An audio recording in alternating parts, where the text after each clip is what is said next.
Hello students, good morning.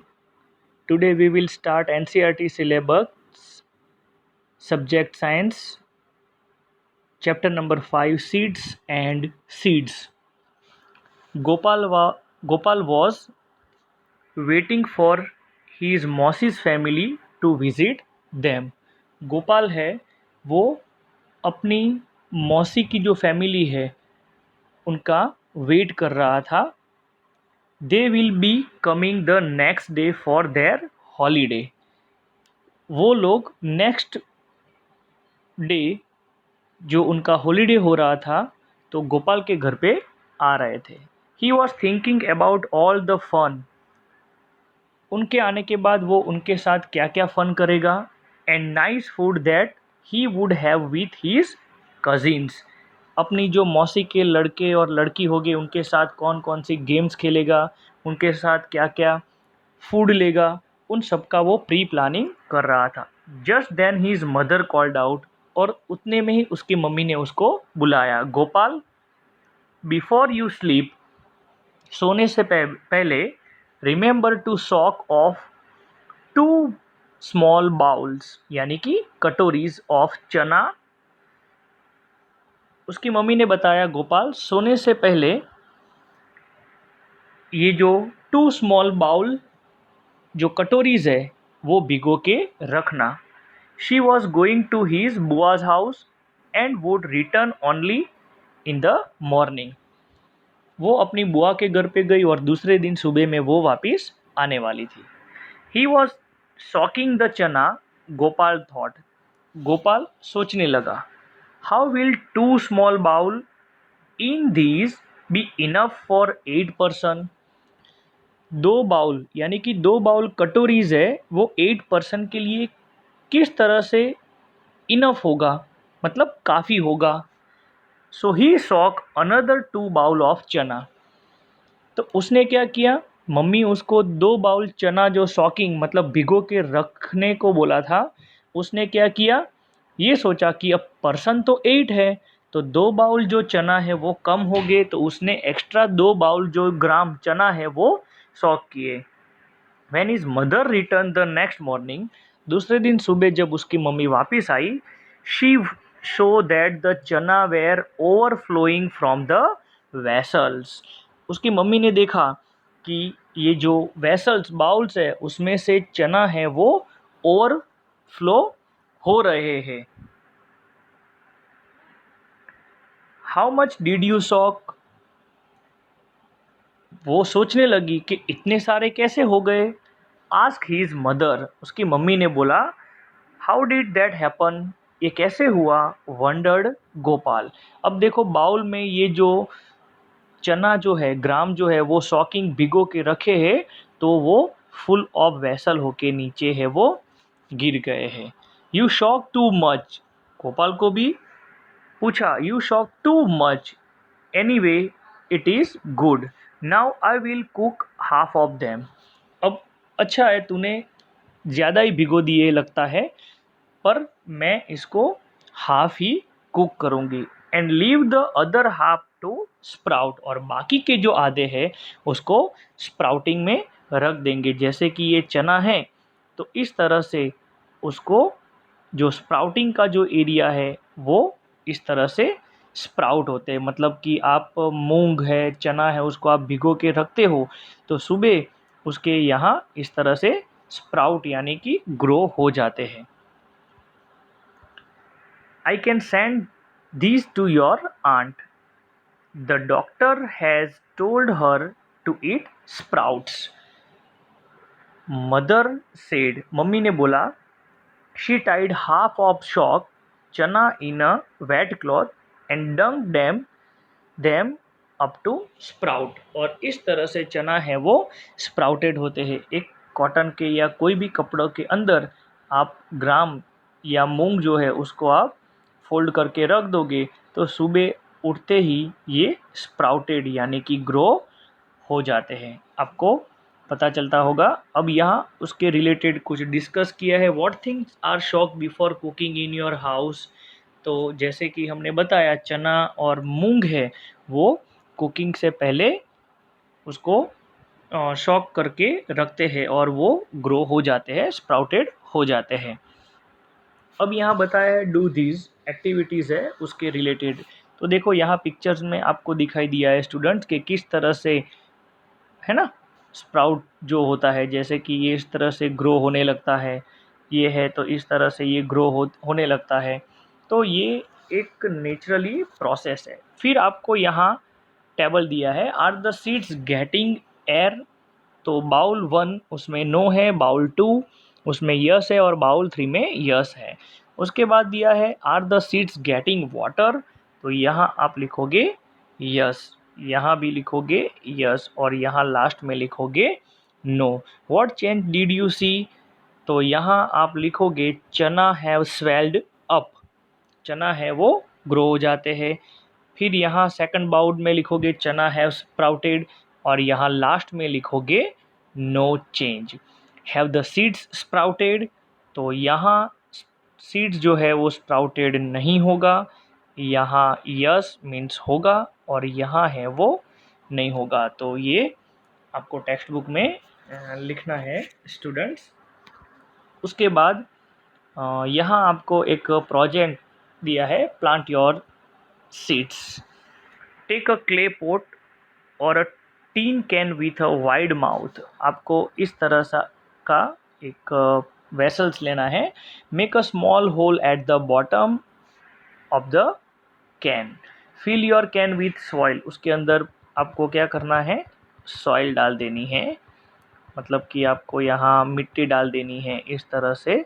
और मिट्टी डालने के बाद 5 seeds of the same kind in the soil, same kinds के 5 सीड्स है वो अंदर डाल देने हैं।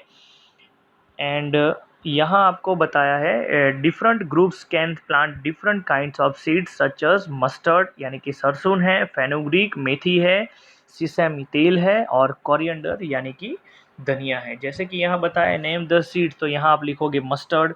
The date on which you planted, तो मान लो कि आपने आज डेट 22 हुई है तो 22 अगस्त 2020। The day you observe something coming out the soil, तो वहाँ आपको लिखना है। फिर यहाँ आपको डेट लिखनी है 23, 24, 25। फिर यहाँ उसकी हाइट लिखनी है 1 सेंटीमीटर, 1.5, 2, 2.5। फिर उसके लीव्स है तो सबसे पहले 2 leaves, 3 leaves, 5 leaves, 6 leaves and any other change. तो फर्स्ट आपको 1-2 दिन में कोई चेंज नहीं आएगा। फिर स्टेम्स है वो थिक्स और लास्ट में मोर थिकर स्टेम्स है वो आ जाएंगे। तो ये एक्टिविटी आपको लिखनी है। उसके बाद आपको दिया है find out how long did the take for the plant to come out from the soil. तो it look about week for the plant to come out the soil, मतलब कि 1 वीक का टाइम लगता है जो आपको यहाँ बताया है। मान लो कि यहाँ आपने मिट्टी रखी है, यहाँ उसका सीड्स है, तो ये इस तरह से उसके फ्लावर्स और लीफ जो है वो आ जाते हैं। आपको यहाँ पिक्चर में दिया है students. What was the difference in the height of the plant on the first and second day. The height increase by about half of centimetre. एक एक दिन में उसकी जो हाइट है वो इंक्रीज मीन्स बढ़ती है। On which day did the height of the plant increase the most. तो आफ्टर 5 डेज या 4 डेज आपको लिखना है। Did new leaves come out of the plant every day. तो यस यहाँ आप लिखोगे हर रोज़ आपको न्यू चेंजेस देखने को मिलते हैं। Was there any change in the stem of the plant. तो यहाँ भी आप आंसर लिखोगे yes, the stem became thicker and thicker by every day. तो यहाँ आपको उसके रिलेटेड कुछ डिस्कस करना है। जैसे कि फर्स्ट बताया है which seeds took the most number of the day for the stem to come out of the soil. तो यहाँ आप लिखोगे सीसम या मस्टर्ड जो भी आपने लिया है वो। Which seed took the least day to come out of the soil, तो उसमें आप मस्टर्ड लिख सकते हो स्टूडेंट्स। यहाँ आप लिखोगे मस्टर्ड, यहाँ लिखोगे sesame. Then what would happen if the plant do not get water. अगर आप कोई भी प्लांट है उसको पानी नहीं दोगे तो दे वुड टर्न येलो और एवरी ड्राई अप, वो सूखने लगेगा। क्योंकि जो प्लांट्स है उसको ज़्यादा से ज़्यादा सनरेज, वाटर और एयर की ज़रूरत होती है। अब एयर और सनरेज तो मिल जाता है, आपको डालना है वाटर, पानी उसको चाहिए because it's a living thing. उसके बाद दिया है straight from your heart, what is the inside the seeds, seeds के अंदर क्या होता है, तो यहाँ आपको लिखना है inside the seeds there are cotyledons and embryo। यहाँ आप आंसर लिखना students, inside the seed there are cotyledons,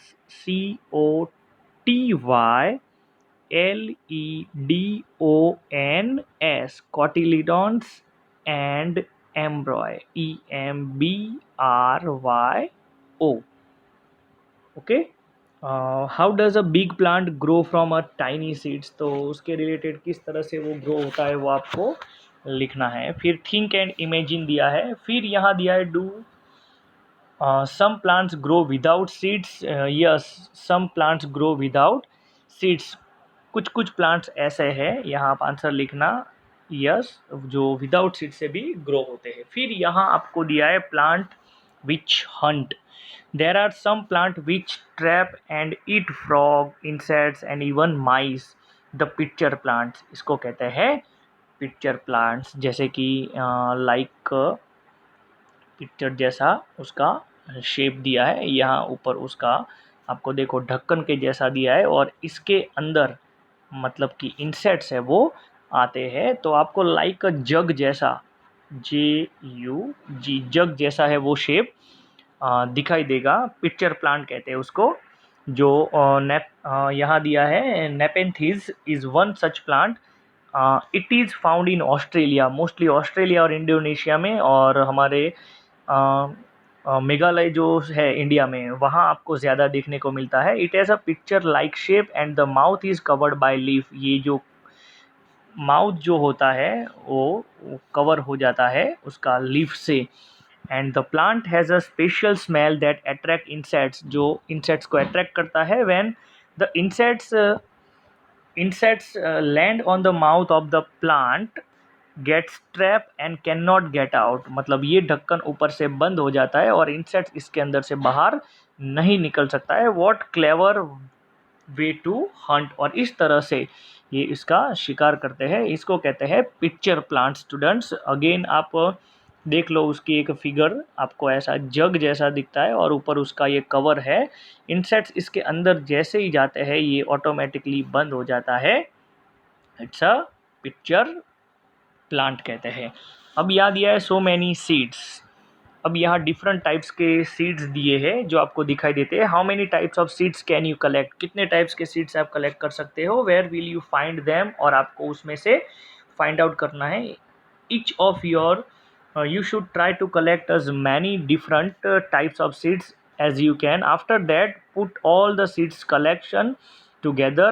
Now observe these seeds carefully, their shape, उनका shape, size, colour and texture, means उसकी जो स्मूथनेस होती है या रफनेस होती है वो आपको डिफरेंट टाइप्स के सीड्स के ऊपर दिखाई देगी। तो यहाँ आपको आगे दिया है नेम द सीड्स, जैसे कि यहाँ राजमा दिया है, राजमा तो रेडिश ब्राउन कलर का होता है, उसका शेप भी दिया है और वो स्मूथ होता है, क्या कैसा होता है, स्मूथ होता है। फिर यहाँ आपको थिंक सोचना है, did you keep any seeds, यानी कि स्नब या कुमिन जो होता है, तो जीरा जिसे हम कहते हैं, which was the smallest seeds and which was the biggest, आपको कलेक्शन करने के बाद पता चलेगा।